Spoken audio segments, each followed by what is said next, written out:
So topic of the hour tonight, we're going to switch gears a little bit. I know that we had planned to talk about pricing. Uh, we actually are going to switch it around a little bit and talk about pricing next week, just based on what we're coming across over the weekend. We have a lot of questions about final walkthroughs. Kind of to Sean's point, there's been a lot of challenges right at the last minute. So I want to run through some scenarios with you guys, as well as kind of give you some tips that you can try as you kind of go into your transaction. So let's kind of get started here. So here's and this comes, we get this all the time where it says the listing I have pending in Renton that closes next week. The buyer wants to do a final walkthrough. Do I need to be present? Does my seller have to be present? Is it basically like a showing of a property, but with both parties present? For newer agents, we get questions like this all the time. What is the final walkthrough? What's the purpose? What am I supposed to do? Am I supposed to be there? Is the seller supposed to be there? I mean, this comes up all the time. So I want to address some of the questions like this, and then we'll kind of get into some of the challenges that come around this as well. So the final walkthrough, I've got a little bit of contract knowledge for y'all, but on the purchase and sale contract in Washington, this is what it references. This is about closing and possession. It's highlighted here on the screen, and it says seller shall maintain the property in its present condition, normal wear and tear accepted until the buyer is provided possession.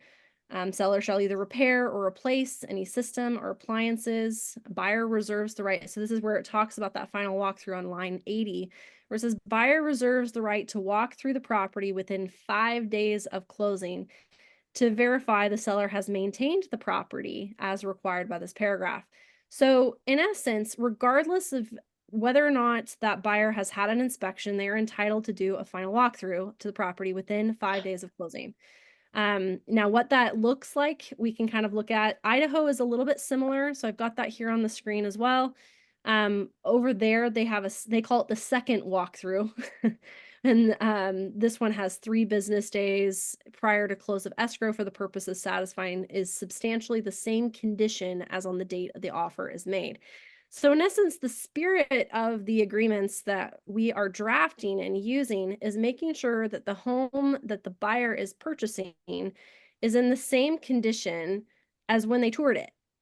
So if you're walking through the house for the final walkthrough and there are, I mean, we kind of talk and joke about in the industry, well, if there's holes in the walls where there wasn't there before, or if there's a leak or some sort of damage done to the property, this is the opportunity for you to walk through that and identify those issues. So the purpose of a final walkthrough, this comes up a lot. I have some agents call us and say, well, can we bring an we didn't have an inspection contingency, but can I bring my inspector to the final walkthrough? The purpose of the final walkthrough, it's not an inspection. It can't be more clear than that. It's not an inspection. If you haven't already done an inspection, that's not the time and purpose of this. However, if you had an inspection contingency, you do have the ability to basically have an inspector verify, if they're the same inspector that did the inspection, verify that the work was completed so that they can clear that element of the inspection. So it's not intended to be an inspection, but it's meant to be, in essence, a verification of work that was been done. So the purpose of the final walkthrough is an opportunity to verify work orders that came up from inspection or appraisal. So if the roof needed to be replaced or there was a plumbing leak in one of the bathrooms, was it fixed? Was it done up to code? Things like that are things that you guys can be looking for. Making sure that there's no material damage. And we've had one over in the east side where when the sellers were moving out, they had these beautiful Brazilian hardwood floors that were stunning, absolutely stunning. And the stager, as they were exiting and moving from the property, substantially scratched the floors. Now, that was basically a purpose of the final walkthrough, making sure there was not any new material damage. It's the final walkthrough is also an opportunity to measure. So I always tell my, especially first-time home buyers, they get all excited and they want to get new couches and they want to get new furniture. Or I had one of my clients, they had they had 6 kids, and so they have this big round table, and they wanna be able to sit the entire family around this table in the dining room, in the home they are purchasing, and they forgot to measure during the inspection, or maybe they'd waived their inspection. I can't remember the way that that one got handled, but their final walkthrough, they measured to make sure that that specific table that they had would fit in their new house when they were moving in. Um, One of the other things that I always tell people to tell your buyers as well is ensure the seller is in the process of moving. I have an example of that here I'll show in a second. And then also just reviewing the systems and workings of the house are all, are basically are still functioning. Is the water, is the water turned off? Is the water heater working? Things like that, making sure things are still functioning. Um, I'll get this out of the way right away. When we get questions about, what happens if, what do we do if it's not satisfactory? The buyer doesn't want to sign, the seller doesn't want to close, right at the last minute in that situation. What happens then? Basically, there's two steps that happen afterwards. There's the attempt to mediate. So usually when you get to that last point, that's usually when we can kind of mediate as best we can to make sure everybody has a happy ending. But if it ends up getting really nasty, that's usually when attorneys can get involved and things can go to interpleading where the parties can basically attempt to negotiate how the earnest money is distributed. So we don't want it to get to that point, and this is why we're talking about this tonight. Is we want to make sure that we can eliminate the possibility of this happening to all of you. And we do a very good job here at Best Choice because we train on things like this all the time. So one thing too, when things happen or come up after closing, so if you have a client that um maybe they didn't do their final walkthrough, shame on them for not having to do their final walkthrough, or maybe it didn't come up during their final walkthrough and is something they discovered later. It's some sort of material defect or disclosed item that was not properly disclosed of. Once the property has closed, your fiduciary duty has ended. So you turn into kind of like a customer versus a client. They're now a customer. So it's all about customer service. You can provide them with resources and information, but in terms of advising them on, Form 17 law and things like that, we really need to be deferring that to an attorney at that point in time. So now that I got that out of the way, so when we talk about final walkthroughs, obviously we want to hold to that contract. When you have 5 days prior to closing, put it on your calendar. Communicate about it early. As a buyer's agent, these are some samples of what you could see. Buyers would like to do their final walkthrough tomorrow. Would this work for the sellers? As a listing agent, just making sure that the buyer, what the buyer has requested is also conveyed to the seller. You don't want the sellers to be out of the loop. So this is a sample as well that we had from a seller. It says, "Good morning, Dave. Hope all is well. Buyers are meeting to do a final walkthrough of the lake house tomorrow. They're asking about the small shed in the backyard. Where's the key for that?" So making sure you have communication between the parties will eliminate a lot of heartache and just discomfort for yourself later down the road. Avoids a lot of awkward conversations. Um, so as a buyer's agent, one of the best things you can do is prepare ahead of time. If you've done an inspection, request those receipts early. So one of the best things that you can do on your inspection response is ask for copies of those receipts before you walk through the house for your final walkthrough. So this is a sample I got from an agent on one of my listings. It says, "I'd like to schedule a final walkthrough. Please confirm this is going to work. Also, can you please provide the updated pics and receipts for the repairs that were completed? If there was a plumbing repair, if they asked for a licensed bonded roofer to verify something or replace the roof or things like that, getting copies of those receipts will be helpful. So that way you can take a look at them ahead of time." I had one recently where the microwave range hood was supposed to be replaced, and the seller ended up just fixing it instead of replacing it. So what should have been probably about, probably a couple $100 worth of a fix, they only spent $50, and it was still kind of gross. It wasn't new. And so we had to kind of back off and try and mediate that situation because it wasn't exactly what the buyers were expecting. So asking for those receipts ahead of time can alleviate some of those awkward situations when you're walking through with your buyer for that final walkthrough.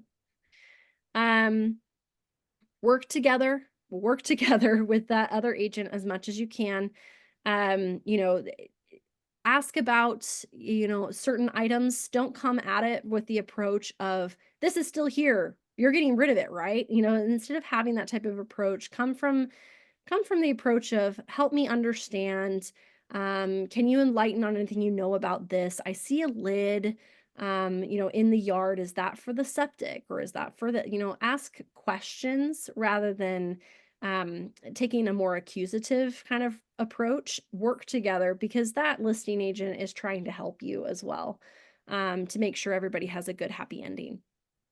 Um, Moving plans. So this is a sample. When you arrange for the final walkthrough, this is what you don't want to see.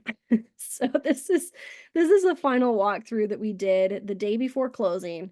And when you see a house that's kind of like this, where it's got a lot of furniture, there's still a lot of personal effects, this is more than what a typical person could handle in an evening to move out of a house for a small little house.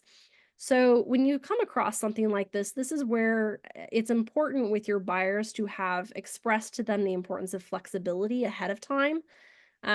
So rather than say, this is the day we're closing, and it would be nice if we can move in this weekend. Instead of saying you can move in, just say we can try, but make sure that they're flexible on their closing dates and their moving plans, because you may come across something like this where the sellers were not prepared for their closing date, and you may be looking at an extension to give them some more time to get their personal effects out of the house, potentially a rent back, things like that.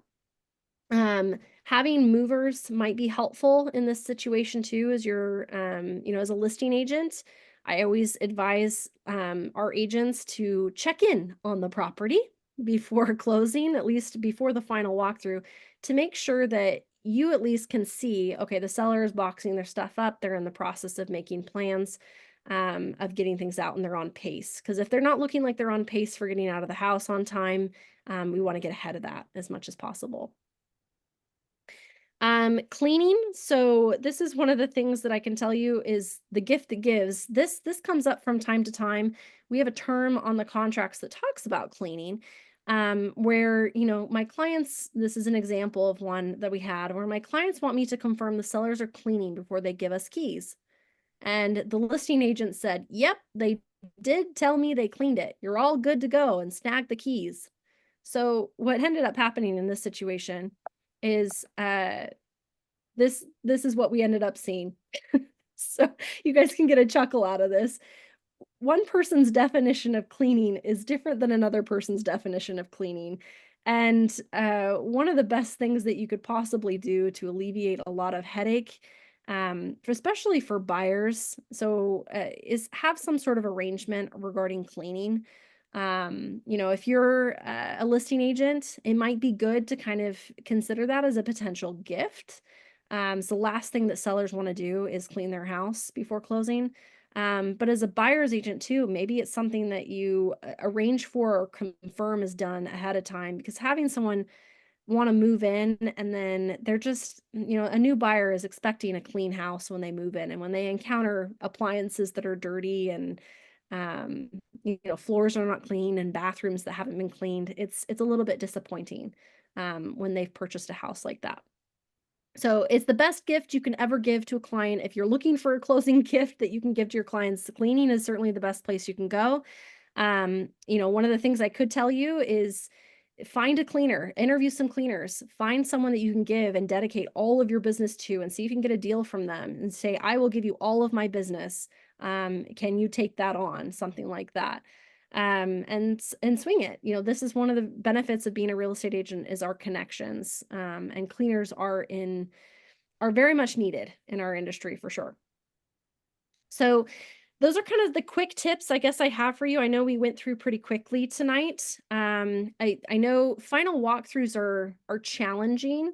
if they go wrong. We had another one that came up recently too, where there was a car left in the backyard. And it's best to communicate. So if there was things that were not meant to be there, or you're like, is that staying? Is that going? Take a picture of it, send it to the listing agent, ask them questions.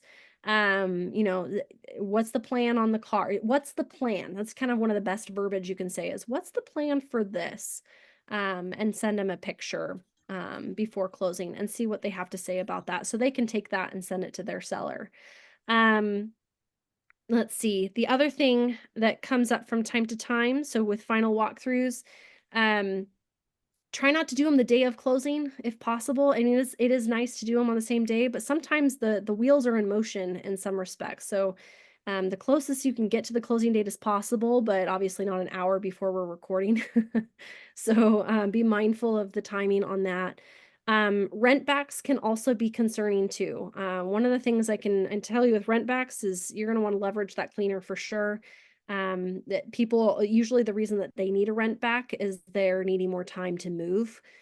So just be mindful of that. They may be leaving some items as well. So be prepared, walk through the home before your clients. Things shouldn't phase you in that respect. We're problem solvers in that way. Is there any questions that have come through as we've gone through? I just want to make sure I covered everything. Thank you, Sean, for getting your information in there. Um, yep. Okay, perfect. Yeah.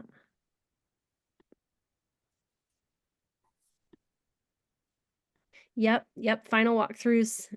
It's the standard is 5 days. So one of the questions came through, is it standard to do a 5-day walkthrough? It's within 5 days. So you know, if you're closing on a Wednesday, try and do it over that weekend, you know, things like that. It's within the 5 days. Yeah, good question. And I think that's it. So it looks like I'm able to get you guys out of here a couple minutes early. So go ahead and have a great Monday. We've got a lot of good business that we're doing on this week. Stay tuned in your emails for that, the email for the listing event we're doing, the Best Choice Idol. Make sure you get your tickets soon. And if not, we'll see you at our later trainings this week. We've got a lot of market updates that we'll be doing over the next couple weeks. Rochelle is speaking about one of those next week. Listing trainings, if you need help again with you know, price reductions, seller, you know, expectations, things like that, come in this Wednesday. I will help you, and we can navigate those together. So thanks, you guys. We'll talk to you soon. Hopefully this was helpful for you all, and have a great evening, and we'll talk to you soon.